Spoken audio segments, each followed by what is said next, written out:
अस्सलाम वालेकुम। Welcome to लजीज इंस्टीट्यूट। और आज का हमारा लेक्चर है इंग्लिश ऐसे पर। हमने इंग्लिश प्रेसी पर जो है ना वो लास्ट लेक्चर देख लिया था। अब हमारा जो है ना वो इंग्लिश ऐसे पर जो है वो लेक्चर है। और अब हम देखेंगे कि किस तरीके से जो है ना वो ऐसे आज के जो टॉपिक्स हैं वो हम कौन कौन से हमारे होंगे। सबसे पहले तो ये होगा कि हम देखेंगे कि लोग फेल क्यों होते हैं, इसकी क्या वजूहत हैं। फिर उसके बाद हम देखेंगे कि इंट्रोडक्शन, ऐसे का इंट्रोडक्शन देखेंगे। और फिर हम देखेंगे कुछ उसके कंपोनेंट्स जो कि इम्पोर्टेंट होते हैं, उसके बगैर ऐसे मुमकिन नहीं है। और फिर उसके बाद टाइप्स, ऐसे की कुछ टाइप्स होती हैं, वो हम देखेंगे। और फिर उसके बाद जो है ना वो पैराग्राफिंग स्ट्रक्चर। तो सबसे अहम, अगर यहाँ पर जो है वो टॉपिक देखा जाए तो वो पैराग्राफिंग स्ट्रक्चर है। ठीक है। तो इस हवाले से हम पैराग्राफिंग स्ट्रक्चर के हवाले से देखेंगे कि इसके स्ट्रक्चर के पैराग्राफ के कौन कौन से कंपोनेंट्स होते हैं, उनको लिखा कैसे जाता है, और किस तरह जो है ना वो सिर्फ इसी को, अगर आप पैराग्राफिंग स्ट्रक्चर की बात की जाए, सिर्फ इसी को अगर आप अपने कंट्रोल में कर लेते हैं, अगर प्रैक्टिस करने के बाद आप जो है ना वो इसके ऊपर मेहनत करते हैं, प्रैक्टिस करते हैं बहुत ज़्यादा, तो आप किस तरह जो है ना वो अपना 80% जो ऐसे का जो है ना वो पोर्शन है वो सिक्योर कर सकते हैं। और ये बहुत ही सिंपल है, बहुत ही सिंपल है। ठीक है। उसके बाद हम आते हैं प्रैक्टिस पर। तो फिर हम जो है ना वो प्रैक्टिस की बात करते हैं। और प्रैक्टिस प्रैक्टिस प्रैक्टिस, ऐसे तो है ही प्रैक्टिस। और ये अगर सेशन अगर कोई ज्वाइन करेगा, तो अगर उसे किसी को लगता हो ना कि ये हमने कोई ऐसे की क्लास पढ़नी होती है, ऐसे में कुछ पढ़ना नहीं होता, ऐसे में प्रैक्टिस होती है, फिर कुछ चीज समझनी होती है। और ऐसे में जो पढ़ना होता है ना वो हम प्रेसी में पढ़ के, प्रेसी के जो कंपोजिशन का पोर्शन है, जो ग्रामर का पोर्शन है, जो स्ट्रक्चर ऑफ सेंटेंसेस हैं, वो देखने के बाद हम अप्लाई करते हैं इन पर, हम प्रैक्टिस के ऊपर अप्लाई करते हैं। यहाँ पर प्रैक्टिस करते हुए हमने वो चीज़ें देखनी होती हैं। लेकिन एट द सेम टाइम कुछ जो हम चीज़ें पढ़ते हैं 1 या 2 वीक्स में, ऐसे के बारे में वो चीज़ें हमने through out the session follow करनी होती है ड्यूरिंग प्रैक्टिस। ठीक है। तो लेट्स बिगिन इंग्लिश ऐसे। सबसे पहले हम ये देखते हैं कि इसकी फेलियर की क्या वजूहत हैं, कि लोग फेल क्यों होते हैं। कोशिश की गई है कि हो सकता है इनमें से और भी बहुत सारी वजूहत वजूहत हो सकती हैं। लेकिन जो मेरे ख्याल में जो मेजर रीजंस हैं, वो ये हैं। टॉपिक सिलेक्शन में सबसे बड़ी मिस्टेक होती है, पहली मिस्टेक यही होती है। टॉपिक सिलेक्शन किन किन चीज़ों पे डिपेंड करता है, अगर हम यहाँ पर डिबेट करने लग जाएं तो ये जो है ना वो आपका पूरे का पूरा लेक्चर इसी पे चला जाएगा। लेकिन अगर कंसाइसली ये बताया जाए, थोड़ा सा आपको इन्फॉर्म किया जाए इस बारे में, तो जो आपके 1200 नंबर के, या आप ये कह सकते हैं आपके ऑप्शनल्स और जो कंपल्सरीज होते हैं, फॉर एग्जाम्पल इस्लामियत है, general science and ability, even general science and ability है, पाकिस्तान स्टडीज है, उसके अलावा करंट अफेयर्स हैं। और करंट अफेयर्स के साथ अगर आप जो आपके ऑप्शनल्स हैं, इंटरनेशनल रिलेशंस, पॉलिटिकल साइंस है, इवन जो भी जो ऑप्ट करता है वो उसकी मर्जी है।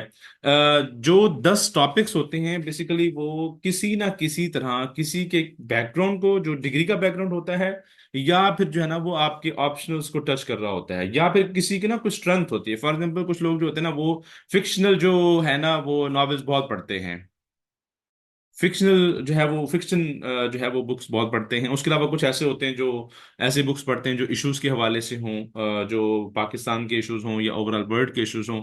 या कुछ लोग ऐसे होते हैं जो कि इंटरेस्टेड होते हैं टेक्नोलॉजी में, वो बुक्स पढ़ते रहते हैं और उनके पास नॉलेज होता है उस चीज़ का। और कुछ जो है ना वो उनकी आदत होती है अखबार पढ़ने की, वो सोशल इश्यूज पे ज़्यादा ध्यान देते हैं, या ऐसे यूट्यूब के वीडियोस भी देखते रहते हैं, या किसी के स्पीचेस वगैरह सुनते रहते हैं। तो इंटरेस्ट जो है ना वो इसमें बहुत मैटर करता है। और इंटरेस्ट के साथ साथ जो आपके ऑप्शनल्स की तैयारी है, अगर मैं बात करूं यहाँ पर, ये है कि डाटा जो है ना आपका, मोस्टली कैंडिडेट्स आते हैं और कहते हैं कि सर वो डाटा मिलेगा, कोई डाटा ऐसे का कोई डाटा मिलेगा। डाटा नहीं होता भी इसका कोई। इसका जो भी आपने लिखना होता है ना, बेसिकली आपको एक जनरल सी अंडरस्टैंडिंग होनी चाहिए किसी भी टॉपिक के बारे में। अंडरस्टैंडिंग सिर्फ ऐसी नहीं कि for example what is this, ऐसा नहीं, ये वाला क्वेश्चन आपका सॉल्व नहीं होना चाहिए। लिखा होता है कि वेल रिसर्च्ड, मतलब जब आप लिखते हैं ना कोई भी टॉपिक, तो जब तक वो आपका वेल रिसर्च नहीं होगा तो उस वक्त तक आप उसे नहीं लिख सकते। उसका मतलब क्या है? उसका मतलब ये कि उसकी, हाँ, आपने एक एक चीज को, एक एक बेनिफिट्स को, ड्रॉबैक्स को, आपने हर चीज को जो है वो देखा होता है, समझा होता है, उसके ऊपर क्वेश्चंस अराइज किए होते हैं आपने। फिर जो है ना वो आपका टॉपिक बनता है आपका टॉपिक ऐसा बनता है जो आप जिस पे लिख सकते हैं, क्योंकि जब वो टॉपिक देता है वो डिफरेंट डोमेन से देता है। वो हम नेक्स्ट डिस्कस करते हैं किस तरह डोमेन से देता है, और किस तरह एक टॉपिक एक डोमेन से वो किस तरह मुख्तलिफ क्वेश्चन बना के आपको देता है। और क्वेश्चन की और हम ये भी पढ़ते हैं कि क्वेश्चन की, फॉर एग्जांपल अगर ग्लोबल वार्मिंग की बात की जाए, तो ग्लोबल वार्मिंग अगर सिर्फ वो ग्लोबल वार्मिंग दे देते हैं तो इसको हमें लिखने का एक अलग तरीका होगा। अगर वो देता है ग्लोबल वार्मिंग जो है ना, ये फैक्ट फिक्शन है, तो इसे लिखने का अलग तरीका होगा। अगर वो कहता है कि वुमेन एम्पावरमेंट, इसे लिखने का अलग तरीका होगा। अगर वो कहता है कि gender equality is a myth, ये इसे लिखने का अलग तरीका होगा। तो पॉइंट ये है कि डोमेन वही है वुमेन का, ठीक है, और डोमेन वही है क्लाइमेट चेंज या एनवायरमेंट का, लेकिन जैसे जैसे टॉपिक चेंज हो रहा है आपको जो है ना वो अपनी अपनी लाइन चेंज करनी पड़ेंगी, अपना जो इंट्रोडक्शन चेंज करना पड़ेगा, इवन कि आपको अपनी मेजर हेडिंग्स सब हेडिंग्स जो है वो चेंज करनी पड़ेंगी। तो इस हवाले से ये जो है ना, आपको टॉपिक सिलेक्शन बहुत मैटर करता है जो आप आगे जो है वो चलेंगे। उसके बाद आउटलाइन। अब आउटलाइन के लिए लोग कुछ क्या करते हैं, आउटलाइन में क्या क्या मिस्टेक्स होती हैं, ऐसी होती हैं कि जब फॉर अब देखें ना कि कोई भी इंसान ऐसा तो नहीं हो सकता ना, पूरी दुनिया की मालूमात इकट्ठा इकट्ठा तो नहीं कर सकता। वो क्या करेगा, कुछ ऐसी बेसिक चीजें होंगी जो उसे पता होंगी और उसके बाद उन्हीं में से बनाना जो है वो सीखेगा। तो इसे कहते हैं creative writing. Basically creative writing जो है वो अवेलेबल इंफॉर्मेशन से कोई नई चीज क्रिएट करना। और नई चीज कैसे क्रिएट होगी, डिमांड बेस पे। डिमांड क्या होगी, डिमांड कौन कर रहा होगा आपसे, एग्जामिनर कर रहा होगा डिमांड। किस शक्ल में कर रहा होगा, वो टॉपिक की शक्ल में आपसे डिमांड कर रहा होगा कि मुझे ये चीज चाहिए। और अगर आप उस डिमांड से इधर उधर होंगे, और वो आपके आउटलाइन में पता चल जाएगा कि आप आउटलाइन में अपने टॉपिक को जस्टिफाई कर रहे हैं या नहीं कर रहे। और हम इस तरह करते हैं कि जो अवेलेबल डाटा है ना, फॉर एग्जांपल डेमोक्रेसी की बात करते हैं, हम ए टू जी जो है ना वो डेमोक्रेसी को पढ़ते हैं। मतलब डेमोक्रेसी क्या होती है, इसके कंपोनेंट्स क्या होते हैं, और ये कौन सी सिचुएशन में जो है ना वो एग्जिस्ट कर सकती है, कौन सी सिचुएशन जो है ना वो इसकी हर्डल्स बन सकती हैं, और कौन कौन से ऐसे चैलेंजेस हो सकते हैं, कौन कौन सी चीजें जो है वो इसे आगे बढ़ने से रोक सकती हैं। इस तरह की चीजें जब डिस्कस कर लेते हैं और आपको वो पता होती हैं कि ये चीजें, फिर उसके ऊपर एक क्वेश्चन बनाया जाता है। और वही क्वेश्चन आपने फिर ब्रेन की जो एक टेक्निक है, अपने आइडियाज को जॉट डाउन करने के बाद फिर आप क्या करते हैं, उसे तरतीब देते हैं और उसका स्ट्रक्चर ठीक करते हैं, साथ साथ उसकी कोहेरेंस जो है वो बनाते हैं। मतलब एक तो जो आइडियाज हैं वो फ्लो में चलें, तो फिर आप ये बनाते हैं। फिर जो है वो एक तैयार होने के बाद फिर आप उसके ऊपर एक अपनी तरफ से एक इंट्रोडक्शन लिखते हैं जो कि आउटलाइन को जस्टिफाई करना चाहिए। देन बाकी जो प्रोसेस है वो आप करते हैं। तो ये एक प्रोसीजर है आउटलाइन लिखने का, लेकिन जो डाटा होगा ना वो लिमिटेड होगा और हमें उस लिमिटेड को ही यूज करना है। ऐसा नहीं हो सकता कि कहीं भी आप जाएं आपको कहीं फलां बुक पढ़ लें फलां बुक पढ़ लें, ऐसा नहीं हो सकता। ह्यूमन की, इंसान की जो है वो लिमिटेशंस हैं। और यहाँ पर एक और चीज मैं मेंशन करता चलूं, जैसे मैंने शुरू में मेंशन किया कि इंटरेस्ट, इंटरेस्ट की हमने बात की कि हर बंदे का ना एक इंटरेस्ट होता है। तो पेपर में भी ऐसा ही है कि वो इंटरेस्ट होगा, डिपेंड करता है कि आप जो है ना अपनी स्ट्रेंथ देखें कि आप सोशल इश्यूज में अच्छे हैं। कुछ लोगों को इकोनॉमी के टॉपिक्स जो है ना वो अच्छे नहीं लगते, कुछ लोगों को जो है ना वो इंटरनेशनल रिलेशंस के टॉपिक्स बड़े जो है वो अट्रैक्ट करते हैं और वो उनके ऊपर लिख भी सकते हैं। कुछ जो है वो वुमेन के इश्यूज को इतना डेप्थ में पढ़ चुके होते हैं कि वो, उनको नॉलेज होता है उन चीज का और वो लिख सकते हैं उसके ऊपर। और कुछ को जो है वो, फॉर एग्जांपल अगर आपने पब्लिक एडमिनिस्ट्रेशन पढ़ी हुई है तो आपका पब्लिक एडमिनिस्ट्रेशन का कंसेप्ट अच्छा है, तो आप कोई भी ऐसा अगर टॉपिक आता है और आपने उसके ऊपर प्रैक्टिस भी की हुई है, you can write it easily. तो इस हवाले से ये चीजें बहुत मैटर करती हैं। और ये आपको कौन बताएगा, ये सिर्फ आपको एक ही बंदा बता सकता है, जो आपका टीचर है। और वो टीचर जिसे पता है कि हर स्टूडेंट को अलग अलग कैसे हैंडल करना है। आपके बात करने से भी पता चल जाता है कि आपका इंटरेस्ट कहाँ पर है, और आप बातों बातों में बता देते हैं सर ये वाली चीज जो है ना वो मुझे समझ नहीं आई थी। और जब कोई और टॉपिक है सर इसमें जो है वो मैंने बहुत अच्छा परफॉर्म किया, तो यहाँ से टीचर को पता चल रहा होता है। तो ऐसा नहीं है कि हर स्टूडेंट को जो है ना वो एक ही जो है वो सेशन में एक ही तरह डील किया जाए। इसलिए लाइव सेशंस होते हैं हमारे, लाइव मतलब कि एवेल्युएशन होती है। और इसलिए हमारा जो बैच होता है वो मिनिमम जो है वो 5 और मैक्सिमम जो है वो 10 स्टूडेंट्स का होता है। इससे ज्यादा हम एक बैच कोशिश करते हैं कि ना रखा जाए, अगर मतलब कि टाइम की अवेलेबिलिटी हमारे पास अवेलेबल है तो इसलिए जो है ना वो 5 से 10 जो है वो हमारे एक बैच में स्टूडेंट, ताकि हर एक कैंडिडेट के ऊपर जो है ना वो अच्छा खासा टाइम दिया जा सके।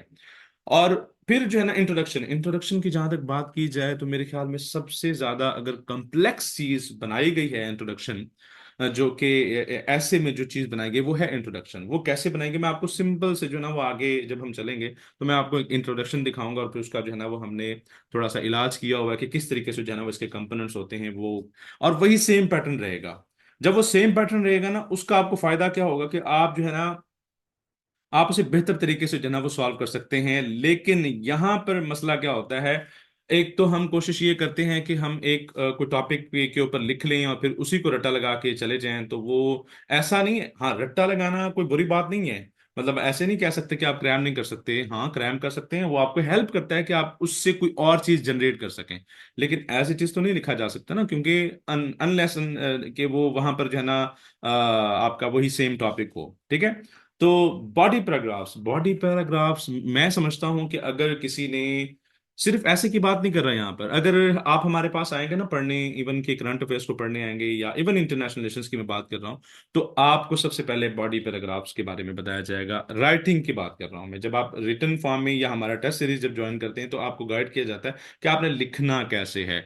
अगर किसी को पैराग्राफ लिखना आता है ना, तो ऐसे समझ लें उसका, अगर मैं कहूं 80% जो है ना वो उसका सीएसएस हो चुका है। पैराग्राफ किसी को लिख, पैराग्राफ का मतलब ये है कि आपको अपनी बात कन्वे करना आती है, आपको पता है कि मैंने जो बात की है ना मुझे वो एक्सप्लेन करनी पड़ेगी, फिर उसके बाद मुझे उसका प्रूफ देना पड़ेगा, एग्जाम्पल देनी पड़ेगी। और अगर आपको पैराग्राफ की समझ आ गई, तो ये जो बहुत सारे स्टूडेंट्स हैं ना वो डाटा ढूंढते रहते हैं, वो कहते हैं कि यार फैक्ट्स एंड फिगर्स दे दो सर, आपने कोई फैक्ट्स एंड फिगर्स लिखे हुए हैं? भाई आप अपनी पर्सनल लाइफ से, आप अपने जो जो भी ये डाटा पढ़ रहे होते हैं, इतना पढ़ रहे होते हैं आप सीएसएस के लिए, इतनी न्यूज़पेपर्स आप पढ़ रहे होते हैं, आपको तो ऐसे बैठे बैठे जो है ना वो माइंड में आ जाना चाहिए कि हाँ फलां जगह पे ये लिखा हुआ था। हाँ, एहतियातन जो है वो आप कलेक्ट करते हैं पूरा साल, लेकिन आपको यूज करना आना चाहिए। रिपोर्ट नहीं नजर आनी चाहिए कि हाँ ये जो आपने ऐसे लिखा हुआ है वो रिपोर्ट है, फिट नहीं करनी वहां पर। आपने जो है ना वो फ्लो में लिखना है, कुछ भी डाटा लिखना है आपने फ्लो में लिखना है। तो वो जब तक आपको पैराग्राफ का स्ट्रक्चर नहीं पता होगा, उसके ऊपर आपकी प्रैक्टिस नहीं होगी, और फिर उसके ऊपर आपकी ग्रिप नहीं होगी। प्रैक्टिस होना अलग बात है, ग्रिप होना अलग बात है। प्रैक्टिस आप करेंगे, एक दो आपने पैराग्राफ लिखे, आप तो समझने लग गए मैं जो है ना वो जी अब मेरा ऐसे तो पास हो गया और आपने छोड़ दिया। लेकिन ऐसा नहीं है। ऐसे पैराग्राफ जो है ना बेसिकली बैकबोन समझ लें, मैं ये समझता हूँ पैराग्राफ बैकबोन है सीएसएस का। और यकीन करें कि इवन कि आप जो है ना वो किसी से पूछेंगे ना फर्स्ट और सेकंड अटेम्प्ट के बाद भी, तो उनको ये नहीं पता होगा कि पैराग्राफ होता क्या है। किसी से भी आप आपके जो है वो इर्द गिर्द होंगे, आप खुद जो है वो तजुर्बा करके देख लीजिएगा, आपको अंदाजा हो जाएगा कि पैराग्राफ होता क्या है, उसका स्ट्रक्चर क्या होता है। और ये इंस्टांसेस मैं आपको इसलिए बता रहा हूँ क्योंकि हमारे पास बहुत से लोग आते हैं और यही हम उनसे पहला क्वेश्चन होता है कि भाई क्या आप किस तरह आप पहले लिखते थे, अब क्या इशू है आपको। ठीक है। तो वही ये जो है ना वो बताते हैं कि पैराग्राफ स्ट्रक्चर के बारे में भी उनको खास पता नहीं होता, या अगर पता होता है तो उनके ऊपर ग्रिप नहीं होती, क्योंकि ये पैराग्राफी बॉडी पैराग्राफ आपका 80% पोर्शन होते हैं सीएसएस के या पीएमएस के या कोई भी ऐसे का। 80% पोर्शन ये होते हैं, और 80% पोर्शन में आपने वही सेम स्ट्रक्चर रिपीट करना होता है। ठीक है। और सेम स्ट्रक्चर रिपीट करना इतना आसान काम नहीं है, जो सबसे ज्यादा आसान होता है वो सबसे ज्यादा मुश्किल होता है। तो इस हवाले से जो सेकंड लास्ट हमारे पास जो रीजन है वो ये है कि transition is difficult. Yes, transition is difficult. Basically क्या होता है, जब आप आउटलाइन लिखते हैं, आउटलाइन के बाद आप जो है ना वो इंट्रोडक्शन स्टार्ट करते हैं, इंट्रोडक्शन स्टार्ट करने के बाद आपको जो है अब शिफ्ट करना होता है बॉडी पैराग्राफ्स पे। अब बॉडी पैराग्राफ्स के यकदम आप जंप तो नहीं लगा सकते ना, इंट्रोडक्शन आपने लिख लिया, फिर आप जो है ना वो पहली रीजन ये है, दूसरी रीजन ये है, तीसरी, ऐसा तो नहीं कर सकते ना कोई आप प्लॉट बनाएंगे, कोई बेड बिछाएंगे कि हाँ भाई हमने जो है वो इंट्रोडक्शन देख लिया, अब जो है ना वो हम कॉजेज की तरफ चलते हैं। ये ग्लोबल वार्मिंग जो है वो ऐसे नहीं आ गई, ग्लोबल वार्मिंग की कोई ना कोई तो वजह होगी ना, और उनमें से एक वजह ये है कि, तो वो जो फिर तरतीब से चलते जाते हैं, हाँ ये जो है वजूहात हमने देखी हैं, अब जो है ना इन वजूहात की वजह से कुछ ना कुछ ऐसा तो होगा ऑब्वियसली जो कि हमें देखने को भी मिलेगा। Yes, these are the impacts. फिर आप जो है वो इम्पैक्ट्स पे आ जाते हैं, मतलब कि कुछ ना कुछ बीच में आपने कुशन देना है, उसे कहते हैं ट्रांजिशन। वो ट्रांजिशन जो है ना वो बहुत इंपॉर्टेंट है।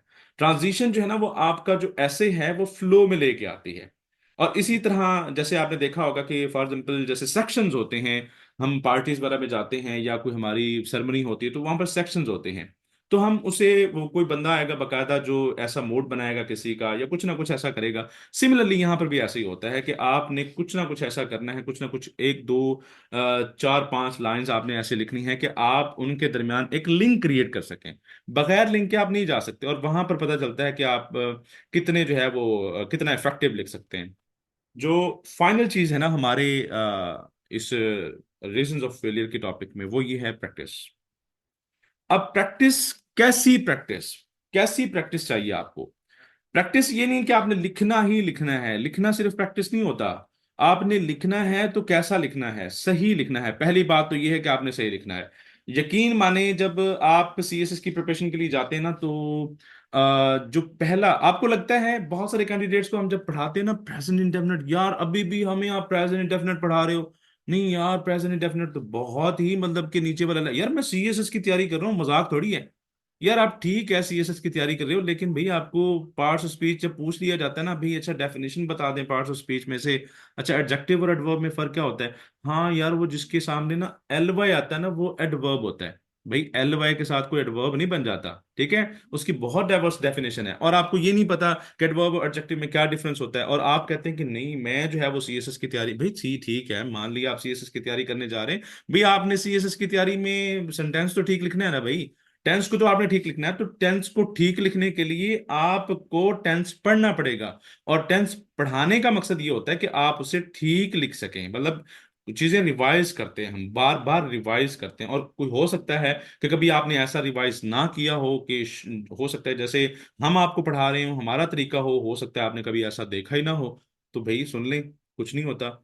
अच्छा, उसके बाद पहली चीज करेक्ट आपने लिखना है प्रैक्टिस के द्वारा। और दूसरी चीज जो कि मैं समझता हूँ बॉडी पैराग्राफ्स के बाद सबसे अहम बात है यहाँ, वो है राइट इन टाइम। मतलब आपने टाइम के अंदर अंदर लिखना है, जो आपको टाइम दिया जाएगा आपने उसी के अंदर अंदर लिखना है।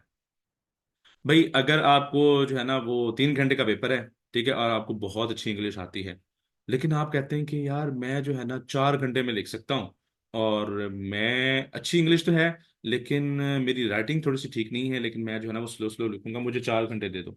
नहीं हो सकता ऐसा। You will have to manage, और you will have to write in time.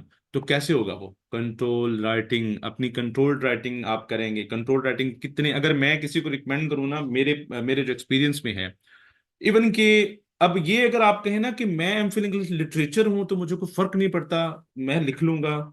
और अगर मैं ऑक्सफोर्ड से पढ़ के आया हूं, नहीं ये तो मेरे लिए कोई मसला नहीं है। भाई पाकिस्तान का ऐसे है, ट्रेडिशनल ऐसे है, क्लासिकल ऐसे है, you will have to write जैसे वो चाहते हैं वैसे लिखना पड़ेगा, और जिस टाइम में वो चाहते हैं आपको लिखना पड़ेगा, इसलिए आपको प्रैक्टिस करनी पड़ेगी।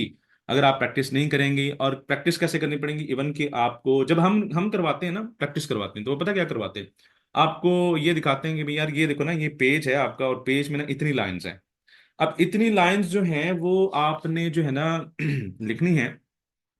और आपका जो है वो इतना टोटल देखें, अगर टाइम की बात ना होती तो उन्होंने मेंशन किया होता है कि 2500 सी इसमें 2500 to 3500 जो है ना वो वर्ड्स होते हैं, तो वो मेंशन ही ना करते।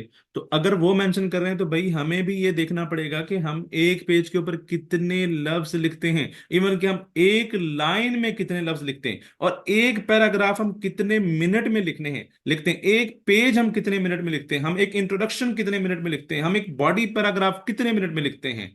ताकि हमें आइडिया हो, हाँ अगर मेरी स्पीड इतनी है कि मैं 5 मिनट में एक बॉडी पैराग्राफ एक पैराग्राफ लिखता हूं, तो आप खुद ही अंदाजा कर लें कि आप कितने पैराग्राफ कितने मिनट में लिख सकते हैं। और ये चीजें आपको बहुत काम आने वाली हैं। और 45 मिनट, जो पहले 45 मिनट होते हैं, वो बहुत क्रिटिकल होते हैं। उसमें आपको हर सूरत में कोशिश करनी होती है, ऐसा नहीं कि मतलब ये एक हार्ड एंड फास्ट रूल है। कोशिश करनी होती है कि आप अपना इंट्रोडक्शन और अपना जो इंट्रोडक्शन और आउटलाइन, आउटलाइन और इंट्रोडक्शन जो है ना वो आपको कंप्लीट करना है। लेकिन कंप्लीट करने के लिए जरूरी तो है ना कि आप वो चीजें सही भी लिख सकें। चलिए आप 50 मिनट ले लें, क्योंकि आपको जो है ना वो लिखना भी है, और लिखने के बाद आपको लेंथ भी पूरी करनी है, आपको ठीक भी लिखना है। और एट द एंड आपको क्या करना है, ये लास्ट वाला पॉइंट यहाँ पर नोट करें प्लीज। यहाँ पर लास्ट वाला पॉइंट अगर आप देखेंगे ना, तो आपको नजर आ रहा होगा कि चेक, ऐसे आपने अपना चेक करना है। अगर आप अपनी ऐसे के लिए टाइम नहीं निकाल रहे ना एट द एंड, 15 मिनट या 10 मिनट, तो अपने आप को 95% आप समझेंगे आप फेल है।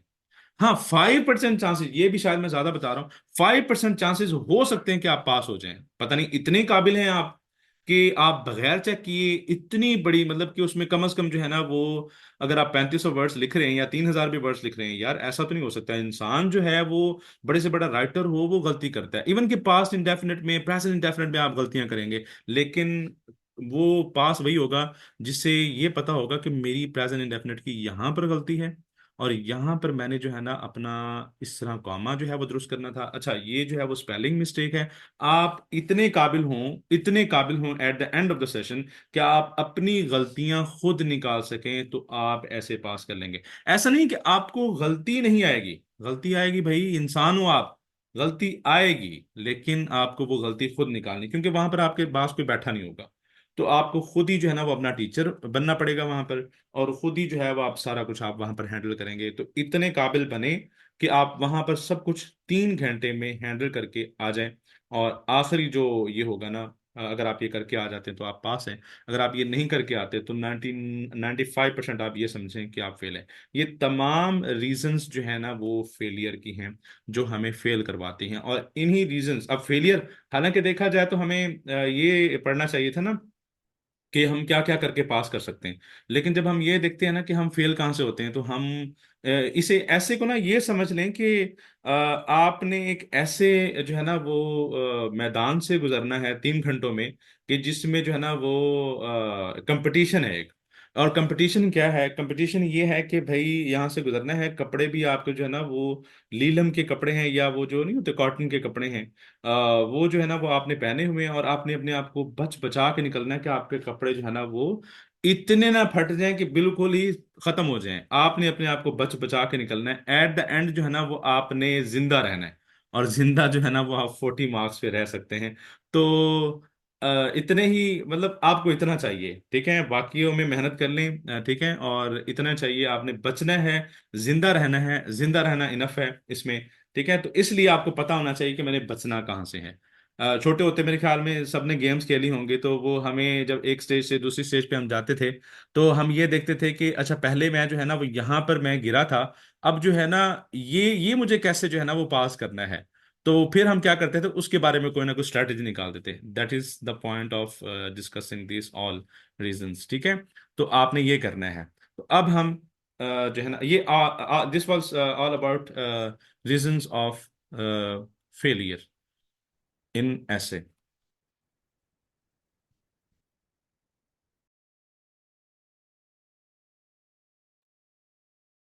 जी, तो अब नेक्स्ट जो हमने आज डिस्कस करना है वो है ऐसे के बारे में थोड़ा सा तारुफ करवाना है आपको, फिर कुछ चीज़ें इसके टाइप्स के बारे में देखनी है। अब पहली तो बात ये है कि ऐसे होता क्या है। ये एक ऐसी कोशिश है कि आपने एक टॉपिक के ऊपर लिखना होता है, कोई क्वेश्चन समझ लें, सिंपली जो है ना वो एक क्वेश्चन समझ लें। अगर आप पाकिस्तान स्टडीज की बात करें तो वहां पर एक क्वेश्चन होता है आपके पास, उसे जो है ना वो उसकी 20 नंबर होते हैं। तो आप इसलिए जो है ना उसे ज्यादा से ज्यादा जो है ना वो 7 8 9 पेजेस पे जो है ना वो लिखते हैं। तो लेकिन ये जो है वो 100 मार्क्स का है, तो obviously you will have to write जितना वो आपसे डिमांड कर रहे हैं। तो इसमें बेसिकली जो है ना वो मेजर 4 जो है ना वो पोर्शंस होते हैं, या आप कंपोनेंट्स कह लें, आउटलाइन, इंट्रोडक्शन, मेन बॉडी और कंक्लूजन, ठीक है।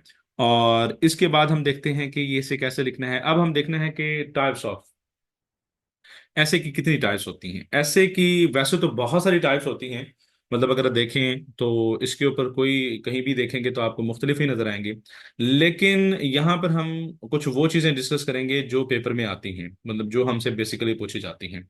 तो इसमें जो है ना वो आपके पास बेसिकली चार चार 4 टाइप्स के जो एसेज हैं, वो टाइप्स हैं वो देखी जाती हैं। अब इसके हवाले, और ऐसा भी नहीं है कि मेरे ख्याल में अगर ये आपको पढ़ाना, थोड़ा सा हम अगर पहले इससे भी पहले एक और चीज देख लें, हाँ, डोमेन्स के बारे में देख लें। डोमेन्स बहुत इंपॉर्टेंट हैं। डोमेन्स क्यों इंपॉर्टेंट है, फिर हम ऐसे की टाइप्स पे आते हैं, ताकि आपको अंदाजा हो कि ये लिखते कैसे हैं, मतलब कि ये बनते कैसे हैं। मुझे 1 मिनट ओपन करने दें इसे।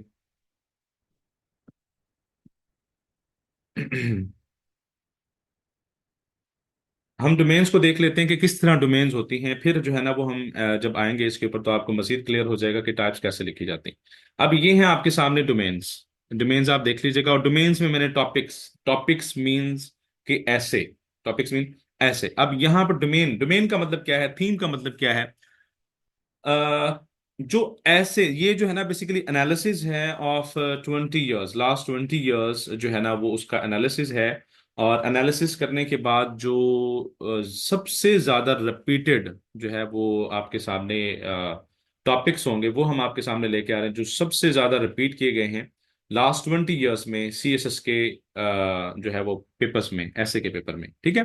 तो इस हवाले से आप देखेंगे तो आपके पास कितनी डोमेन्स हैं। सबसे पहले हम डोमेन्स देख लेते हैं। देखिए, वुमेन, वुमेन वुमेन के बारे में जो है ना वो जरूर पूछते हैं, कोई ना कोई टॉपिक जो है वो जरूर उसके लिए पूछा जाता है।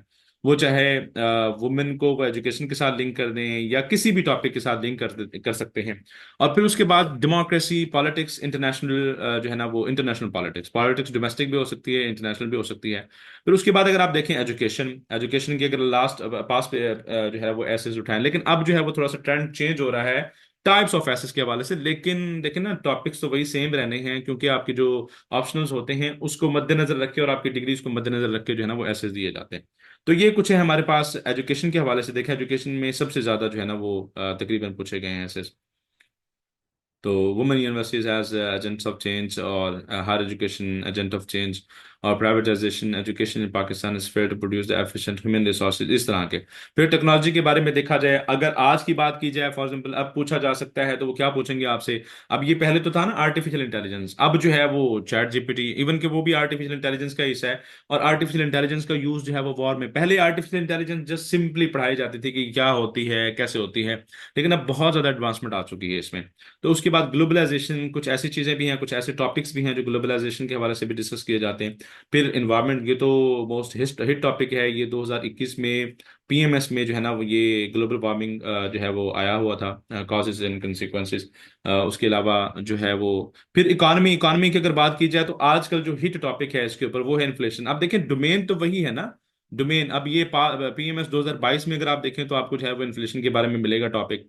तो इकोनॉमी से रिलेटेड है वो। जब तक आप इकोनॉमी का ओवरऑल कंसेप्ट नहीं समझेंगे तो इन्फ्लेशन तो जस्ट पार्ट है ना उसका, इकोनॉमी का। तो आपको इकोनॉमी समझनी पड़ेगी ओवरऑल, फिर उसके बाद जो है ना वो इन्फ्लेशन, और इन्फ्लेशन पे अलग जो है ना वो आपको ब्रेनस्टॉर्मिंग, डाटा कलेक्शन, रिसर्च, और फिर आप जो है उसके ऊपर ऐसे लिख सकते हैं। जब तक आप एक डोमेन, इकोनॉमी का डोमेन नहीं समझेंगे तो आप नहीं लिख सकते। फिर सोशल, कुछ सोशल इश्यूज हैं, वो करप्शन भी हो सकती है, पॉपुलेशन भी हो सकती है हमारी, और टेररिज्म भी हो सकती है, या कुछ डिजीज भी हो सकती है।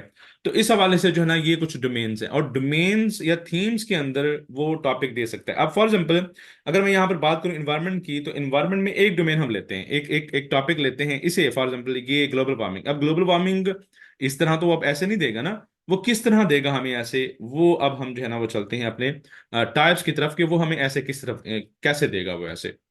तो वो आपको बताएंगे कि ऐसे किस तरह जो है ना वो आपके सामने आ सकते हैं। अब ये हैं आपके पास टाइप्स ऑफ जो है ना वो आप एसेस देखेंगे। तो सबसे पहले हम देखते हैं इशू बेस्ड। इसमें आपके सामने एग्जांपल्स भी होंगे। इशू बेस्ड में क्या है, जो है वो डिस्कशन, कोई भी सोशो इकोनॉमिक प्रॉब्लम्स के बारे में आपने डिस्कशन करनी। अब देखें, ग्लोबल वार्मिंग तो एक टॉपिक था ना, ग्लोबल वार्मिंग हमारे पास क्या था, एक टॉपिक था। अब ग्लोबल वार्मिंग को वो किसी भी टाइप में लेके जा सकता है, किसी भी टाइप में लेके जा सकते हैं। यहां पर वो इशू बेस में लेके आया है। अगर फॉर एग्जांपल आप ग्लोबल वार्मिंग को लेके जाना चाहते हैं इस टॉपिक में, इसमें एक्सपोजिटरी में क्या करेंगे आप यहां पर लिख देंगे ग्लोबल वार्मिंग बैन, और या ग्लोबल वार्मिंग फिक्शन और रियलिटी, इस तरह की बात करेंगे आप। ठीक है, जैसे यहां पर ये है, मतलब कि कोई भी जो टॉपिक होगा ना आप किसी भी चीज में लेके जा सकते, लेकिन आपको ये पता होना चाहिए कि ये किस टाइप का ऐसे है। तो डिस्क्रिप्टिव्स में क्या होता है, जस्ट आपने आइडियाज, वो आपको क्या देगा, एक स्टेटमेंट देगा, मतलब इस तरह की जना वो बता देगा, और आपने उसी को एक्सपैंड करना है। जैसे for example, feminism is not really third world issue. Third world basically यहाँ पर टर्म है, ठीक है। और imagination is more important than knowledge, ये उसने दे दी। आप जो है वो इसके ऊपर ही इंट्रोडक्शन लिखेंगे, इसके ऊपर फिर आपने सब मेजर हेडिंग्स बनानी है, कि फॉर एग्जांपल इंट्रोडक्शन आपने लिखा है, फिर उसके बाद आपने ये देखा ना, इमेजिनेशन इज मोर इंपॉर्टेंट। पहले तो आपको ये पता होना चाहिए, अगर आप मजीद बेसिक्स में जाएंगे, यहाँ पर इसने लिखा है imagination is more important than knowledge, आप क्वेश्चन लिख दें वाई, तो उसके बाद आप रीजंस लिखने लग जाएं कि हाँ ये रीजंस हैं। तो उसके ऊपर जितनी भी रीजंस आपने लिखनी है आपको जस्टिफाई करने पड़ेगी कि आपको अपना रीजंस। अब देखें, आपका इसके ऊपर अच्छी कमांड है, इसके ऊपर नॉलेज है अच्छा खासा, तो ही तो है ना वो आप 3,000 वर्ड्स क्रॉस सकते हैं और क्रॉस कर सकते हैं। अदरवाइज कैसे लिखेंगे इमेजिनेशन के ऊपर, जब तक आपने इमेजिनेशन के बारे में सोचा नहीं होगा, पढ़ा नहीं होगा, या आपको आइडिया नहीं होगा कि ये कैसे हो सकता है। उसके बाद instruction in youth is like engraving in stone. अब अगर आप देखें अपने बचपन से लेकर एंड तक, फॉर एग्जाम्पल अगर किसी ने साइकोलॉजी पढ़ी हुई है, या जो है वो कुछ एजुकेशन सिस्टम के बारे में कुछ जानता है, एंथ्रोपोलॉजी के बारे में कुछ जानता है, तो मेरे ख्याल में वो बहुत ही अच्छे तरीके से जो ना वो ये कर सकता है। और किस तरह वो एग्जाम्पल्स दे सकता है, दुनिया से वो एग्जाम्पल्स दे सकता है कि किस तरह जो है वो लोगों को मॉडिफाई किया गया। वो बचपन में जैसे बच्चों को अगर इंस्ट्रक्शन दे दी जाती है, ठीक है, तो वो किस तरह जो है ना वो यूथ में इस तरह चलती आती है। और वो आपकी कहते हैं ना कि जो हमारी क्या कहते हैं इनको, जो हमारी यूथ है वो हमारा मुस्तकबिल है, तो वो क्यों कहते हैं। और यूथ बेसिकली एक ऐसी टर्म है कि अगर हमें तो वैसे ये पता चलता है ना कि हम नौजवान बंदे को जो है ना वो यूथ कहते हैं, लेकिन इसके हवाले से आपको बायोलॉजिकली पता होना चाहिए। आपको डेफिनेशन मतलब कि कुछ इसका ना पता होना चाहिए कि यंग किसे कहते हैं। मतलब ये कुछ ऐसी टर्मिनोलॉजीज हैं जिसके बारे में आपको आइडिया होना चाहिए, ताकि आप इसका स्कोप, जितना स्कोप आप इसका बढ़ाएंगे या जितना स्कोप, फॉर एग्जांपल अगर आपको पता हो ना कि सिंपली मैं आपको यहाँ पर बता रहा हूँ, एग्जांपल दे रहा हूँ। फॉर एग्जांपल अगर मैं कहता हूँ कि 13 साल की उम्र से लेकर ये जो है ना वो 40 साल की उम्र तक होता है, ये एक रेंज है। और फिर उस रेंज में आप जाएंगे और देखेंगे कि कौन कौन से स्टेप्स पे जो है ना वो इंस्ट्रक्शन दी जा सकती हैं। ठीक है, पहली बात। और फिर अगर आप इसको मजीद क्या करते हैं, मजीद जो है ना वो आप इसे कम कर देते हैं या बढ़ा देते हैं, तो उतना आपके पास स्कोप बढ़ जाएगा। तो इससे क्या होता है, इससे जो है ना वो आप बेहतर तरीके से इसको क्या कर सकते हैं, इसका स्कोप बढ़ाने के बाद आप इसके ऊपर जो लेंथ है वो मेंटेन रखने के लिए आपको स्कोप देखना पड़ता है। फिर हम बात करते हैं आर्गुमेंटेटिव या लिटरेरी की। इसमें ओपिनियन होती है, वो आपसे क्वेश्चन पूछेगा और उसके ऊपर जो है ना वो आपने लिखना होगा कि हाँ ये है, is there such a thing as ethical consumerism. अब देखें, एथिकल इसका भी आपको मतलब पता होना चाहिए, कंज्यूमरिज्म को भी आपको मतलब पता। और फिर उसके बाद इस colonial mentality impending Pakistan progress, अगर ये आपने जो है वो देखना है, तो आपको जो है वो पाक स्टडीज जो है वो उसका नॉलेज अच्छा खासा होना चाहिए। और जो भी पॉलिसीज रही हैं, जो कॉलोनियल जो है ना वो पॉलिसीज रही हैं, उनका अगर आपको पता होगा कि किस तरह उनकी जो पॉलिसीज थी ब्रिटेन की, वो सिर्फ और सिर्फ उनके अपने मकासद के लिए थी, ना कि वो प्रोग्रेस के लिए थी। तो अगर वो उनकी पॉलिसीज का आपको पता होगा, अगर पाकिस्तान की मूवमेंट का आपको पता होगा, और ना सिर्फ पाकिस्तान की मूवमेंट बल्कि इसके बाद भी जो हमारे पास सिस्टम अडॉप्ट किया गया, स्पेशली जो है वो ब्यूरोक्रेसी का, या जो भी सिस्टम है हमारे पास, तो वो किस तरह जो है ना वो हमें जो है वो इम्पीड करते हैं, हमारी प्रोग्रेस को जो है वो रोकते हैं। तो ये हमें पता होना बहुत जरूरी है, फिर हम इस तरह का जो है ना वो टॉपिक लिख सकते हैं। और अगर हम अपने एक्सपोजिटरी ऐसे की बात करें, तो इसमें क्या होता है, वो आपको दो रास्ते देता है कि ये या ये। ठीक है, वो आपको बताता है। अगर इसमें देखें आप, इसमें ना आपके पास आप सिंपली अगर एक्सप्लेन करने की कोशिश की जाए, तो यहां पर उसने ये नहीं कहा कि ये ठीक है या गलत है, उसने आपसे पूछा है, आपने अब जो है ना वो स्टांस लेना है। लेकिन आपको किस तरह जो है ना वो इसके ऊपर अगर फॉर एग्जांपल आप ये कहेंगे कि एजुकेशन और एक्सपीरियंस भी इंपॉर्टेंट तो दोनों ही हैं, लेकिन आप जो है ना वो कितना वेटेज किसे देते हैं। और अगर आपने दिया भी है ना, तो आपको जस्टिफाई करना पड़ेगा। वो कैसे करना पड़ेगा, on the basis of your paragraph, और पैराग्राफ में जो आपने अपने एक्सप्लेनेशन के बाद जस्टिफाई करना है विद योर एग्जांपल्स या फैक्ट्स या फिगर्स। ठीक है, तो ये हैं टाइप्स ऑफ, जो हमने ऐसे जो हमारे मुख्तलिफ किस्म के एसेस होते हैं, ये है वो। फिर डोमेन्स हमने देख लिए हैं, और इंट्रोडक्शन के बारे में हम थोड़ा सा देखते हैं। इंट्रोडक्शन क्या होता है। इंट्रोडक्शन ये जस्ट आपके पास सिंपल जो है ना वो एक बहुत ही सिंपलेस्ट फॉर्म, ये डिफरेंट स्ट्रक्चर्स के हवाले से जो है ना वो आपको दिखाया गया कि किस तरह जो है ना वो हमने फनलाइज करना है अपने इंट्रोडक्शन को। कि आपने हम एक एक जनरलाइज जनरल लाइन लिखने के बाद अपने आप टॉपिक पे आएंगे। फिर टॉपिक पे आने के बाद किस तरह जो है वो जो आपकी आउटलाइन होंगी, उनको कैसे आपने जस्टिफाई करना है। जैसे ये देखें कि कुछ हर्डल्स हैं, देखें होप्स भी हैं, हर्डल्स भी हैं। अब आपने अपना एक पैराग्राफ बनाना है, फिर आप हर्डल्स बता देते हैं, फिर आप एट द एंड कहते हैं नहीं नहीं भाई, होप्स भी हैं कुछ, और हमें कुछ होप्स के लिए जो है ना कुछ करना पड़ेगा, हमें वो मेंटेन करना पड़ेगा। तो मतलब ये जो है ना वो आप चीजें लेके आते हैं। और ये हम सीखते हैं, कैसे सीखते हैं, बार बार लिखने के बाद, प्रैक्टिस करने के बाद।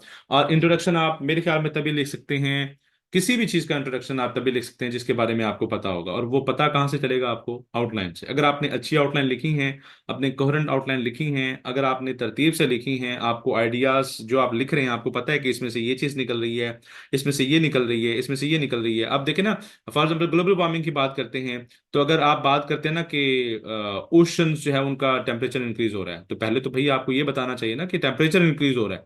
पहले टेम्परेचर इंक्रीज होगा तो ही किसी चीज का टेम्परेचर इंक्रीज होगा ना। तो इस तरह कैसे कह सकते हैं कि आप उसी का टेम्परेचर इंक्रीज, पहले टेम्परेचर को ओवरऑल आपको इंक्रीज करना पड़ेगा लॉजिकली, फिर जो है ना वो किसी और चीज को आप कह सकते हैं। तो यही यहां पर भी हमने कुछ इस तरह का जो है वो देखना होता है। फिर हम पैराग्राफ पैराग्राफ के स्ट्रक्चर पे आते हैं। पैराग्राफ, पहली तो बात है होता क्या है, एक टॉपिक के ऊपर कुछ लाइंस होती हैं जो कि आपने लिखनी होती हैं। और वो लाइंस, अगर आप पैराग्राफ को कंपोनेंट्स में डिवाइड करें तो वो कितने होते हैं? Topic, sentence, explanation, example and conclusion. और ये 80% ऑफ द ऐसे में जो आपका जो है ना वो उसमें ये चार चीजें जो है वो एक पैराग्राफ में रिपीट हो रही होती हैं, और आप 80% अपना ऐसे इसी तरह ही लिखते हैं। और वो आप कैसे लिखते हैं, यहाँ पर एक सैंपल पैराग्राफ जो है ना वो लिख के दिखाया गया है। For example, free and fair elections, democracy की आप बात कर रहे हैं, और डेमोक्रेसी जो है ना वो आप ये कहते हैं कि डेमोक्रेसी, फॉर एग्जाम्पल टॉपिक ये है आपका, डेमोक्रेसी जो है ना वो आपके मुल्क की तरक्की का सबब बनती है। तो आप डेमोक्रेसी के कंपोनेंट को डिस्कस करते हैं कि हाँ भी डेमोक्रेसी में एक ऐसा स्टेप है, अगर आप फ्री एंड फेयर इलेक्शंस करवाते हैं तो फिर जो है ना वो हो सकता है कि आपका जो है वो मुल्क तरक्की करे। अच्छा, मैंने ये स्टेटमेंट दे दी। मैंने जब ये स्टेटमेंट दी तो उसके बाद क्या होगा? उसके बाद ये होगा कि भाई उसे मुझे एक्सप्लेन करना पड़ेगा, हाँ भाई ये कैसे। अच्छा, फ्री एंड फेयर इलेक्शन क्या ऐसा करते हैं कि हमें जो है ना वो हमें तरक्की मिलेगी? तो it provides a chance to people, लोगों को मौका दिया जाता है कि अगर कोई बंदा जो है ना वो आपके, उसने उसने कहा था कि मैं जब आऊंगा ये करूंगा, उसका एक मैनिफेस्टो होता है, वो जब आता है वो नहीं करता, तो आपके पास चांस होता है कि आप उससे नेक्स्ट टाइम इलेक्ट ना करें। लेकिन अगर आप बात करें किसी ऐसे डिक्टेटर की जो यहाँ पर आके जो है ना वो आपको डिक्टेट करता है, किसी भी कंट्री की आप बात कर लें, तो उसे आप जो है ना वो अकाउंटेबल नहीं ठहरा सकते। तो इसका मतलब क्या है? इसका मतलब ये है कि आपकी प्रोग्रेस नहीं हो सकती अगर वो कोई अच्छा बंदा नहीं है जो आपको डील कर रहा है। तो आप अफगानिस्तान, अफ्रीका की मिसाल देख लें कि अफ्रीका में क्या मतलब कि जो है वो कुछ बहुत सारे कंट्रीज ऐसे हैं जिसमें जो है ना वो ये सिचुएशन है। तो आप उनकी प्रोग्रेस भी देख लें, और जहां पर नहीं है आप उनकी भी प्रोग्रेस देख लें। तो इस हवाले से जो है ना आपने एक्सप्लेन करना है, एक्सप्लेन करने के बाद फिर आपने एग्जाम्पल देनी है। अब ये जो एग्जाम्पल दी गई है बेसिकली एक फैक्ट है। कैसे फैक्ट है? अब ये जो एग्जाम्पल है ये वो बंदा समझ सकता है जिसे the north and the south का पता होगा। और ये कौन से कंसेप्ट हैं? ये इंटरनेशनल पॉलिटिक्स के कंसेप्ट हैं। और आपने ये वहां पर यूज करने हैं, और वो अगले बंदे को ऑटोमेटिकली, अब देखें यहाँ पर कोई फिगर का इस्तेमाल नहीं है। फिगर का इस्तेमाल नहीं, ये हकीकत है। ये हकीकत है, ये मानी जा चुकी है। ये पूरी दुनिया को पता है, और जो राइटर, जो जो देख रहा होगा, जो पढ़ रहा होगा, उसे भी इस बात का पता है। ठीक है?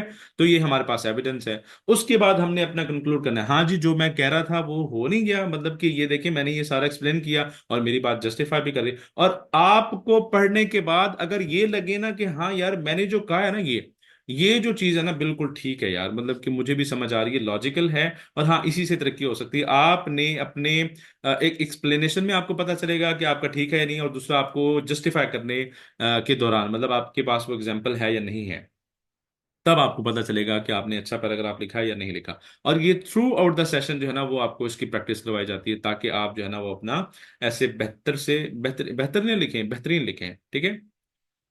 और last thing, practice practice practice, इसके बगैर जो है ना वो गुजारा नहीं है। और प्रैक्टिस हम कैसे करवाते हैं? सैंपल जो है ना वो एक आउटलाइन, मतलब कि एक स्टूडेंट की थी, और उन्होंने पहली दूसरी अटेम्प्ट में मेरे ख्याल में जब उनको समझाया गया, दूसरी या तीसरी मेरे ख्याल में, तो उन्होंने बहुत ही अच्छा लिखा।